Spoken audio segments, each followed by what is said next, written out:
Good morning বন্ধুরা, আশা করি তোমরা সবাই ভালো আছো। আমি ভালো আছি। তোমাদের প্রিয় তুলসী। আমি সকালে ঘুম থেকে উঠে স্নান টান সেরে কাজটা সেরে এখন আমি চলে যাচ্ছি নন্দুদের বাড়িতে নন্দুকে আনার জন্য। কী কারণে যাচ্ছি নন্দুকে আনার জন্য অবশ্যই তোমরা সঙ্গে থাকো, তাহলে বুঝতে পারবে। তবে চলো নন্দুদের বাড়িতে যাওয়া যাক। দেখো আমি নন্দুদের বাড়িতে চলে এসেছি, আর নন্দু দেখো কি কাজ করছে। এই দেখো মানে রাস্তার ধারে যে একটা আম গাছ আছে, আম গাছের পাতাগুলো পড়ে যাচ্ছে, সেগুলো ঝাড় দিচ্ছে। নন্দু তুমি এগুলো কি করছো? তুমি ঝাড় দিচ্ছ কেন? বাপরে বাপ, নন্দু রাস্তাটা পরিষ্কার করে দিল। দেখো কত সুন্দর কাজ করছে। দেখো চলো নন্দু আমাদের বাড়িতে চলো। তোমার জেঠুনা অনেক বড় একটা মাছ পেয়েছে। দেখো আমার দিকে দেখো নন্দু, এত বড় একটা মাছ পেয়েছে। চলো মাছটা দেখবা, চলো। দেখো তোমাদের দাদাভাই আজকে সকালে ঘুম থেকে উঠতে উঠতে ও বসে নিয়ে আমাদের পুকুরে গিয়েছিল, কত বড় একটা মাছ ধরেছে। আর নন্দুকে তার জন্য আমি ডেকে নিয়ে এসেছি। নন্দু মাছ দেখে কিন্তু খুব পছন্দ করে, তার জন্য নন্দুকে সকালে আমি ওকে আনতে গেলাম। ও মাছ দেখে খুবই খুশি হয়, তার জন্য। নন্দু দেখো তো কত বড় মাছ। দেখো আমি মাছটা কেটে নিব। আর কত টাটকা মাছ, পুকুরের টাটকা মাছ। আর দেখো দেখতেও কত সুন্দর কালার, খেতেও কিন্তু দারুণ টেস্টি হবে।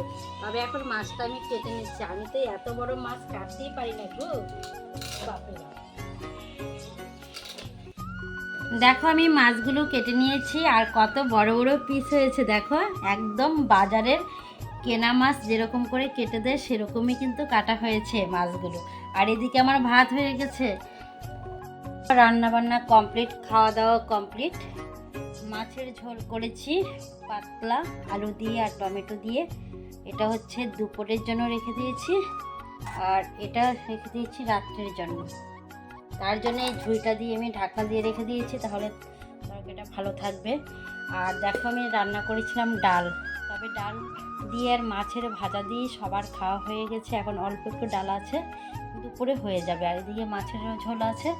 তবে দেখা যাক তারপরে কি করা যায়। বন্ধুরা দেখো আজকে আমি মেঝের মধ্যে ঘুমিয়ে পড়েছিলাম। সকালে খাওয়া দাওয়া করার পর এতটাই শরীরটা আলসি আলসি লাগছিল, মানে এখানে শুয়ে আমি এখানে ঘুমিয়ে পড়েছিলাম। এখন মোটামুটি 12টার উপরে বেজে গেছে। তবে উঠতে হবে, বাড়ির বাইরে অনেক কিছু কাজ পড়ে আছে, কাজগুলো করতে হবে। ছেলে দিকে কলেজে গিয়েছে, জামা কাপড়গুলো সব বাথরুমে আছে, এগুলো ধুতে হবে। আর বাইরে আজকে এতটাই রৌদ্র উঠেছে, অনেক রৌদ্র উঠেছে। তবে সকালে তো রান্না বান্না হলোই, খাওয়া দাওয়া হলো। এখন আবার দুপুরে খাওয়ার সময় হয়ে গেছে, খেতে হবে। তারপরে তোমাদের দুপুরে খাওয়া দাওয়া করো। সবাই ভালো থাকো, সুস্থ থাকো। আর একটা কথা না বললেই হচ্ছে না, আমি তোমাদেরকে বারবার করে রিকোয়েস্ট করছি, প্লিজ তোমরা আমার বড় ভিডিওগুলো একটু দেখো। যেভাবে তোমরা শর্ট ভিডিওগুলো আমার দেখছো, যেভাবে আমাকে ভালোবাসা দিচ্ছ, সত্যি আমি খুব খুশি। তোমরা এইভাবে একটু আমার বড় ভিডিওগুলো দেখো, এইভাবে একটু বড় ভিডিওগুলো কমেন্ট করো, ভালোবাসা দাও, তাহলে আমি আরও সব থেকে বেশি খুশি হব। আর তোমরা যদি আমাকে সাপোর্ট করো, ভালোবাসা দাও, তাহলে কিন্তু আমি ভিডিও বানাতে উৎসাহিত হব। একমাত্র তোমাদের কাছে এটা নির্ভর। তোমরা আমাকে যতটা ভালোবাসা দিবে, তত পরিমাণে আমার ভালো ভালো ভিডিও দেওয়ার জন্য আগ্রহী হব। তবে আর আজকে কি আর বলবো, এটাই খারাপ লাগে, বড় ভিডিওগুলো তোমরা দেখছো না। প্লিজ তোমরা একটু বড় ভিডিওগুলো দেখো। আর হ্যাঁ, তুলসী ব্লগ চ্যানেলটি অবশ্যই যারা যারা এখনও সাবস্ক্রাইব করোনি, দয়া করে তুলসী ব্লগ চ্যানেলটি সাবস্ক্রাইব করো, পাশে থাকো। আর নতুন নতুন ভিডিও পাবে, নতুন নতুন সুন্দর ভিডিও উপহার দেওয়ার তোমাদেরকে চেষ্টা করব।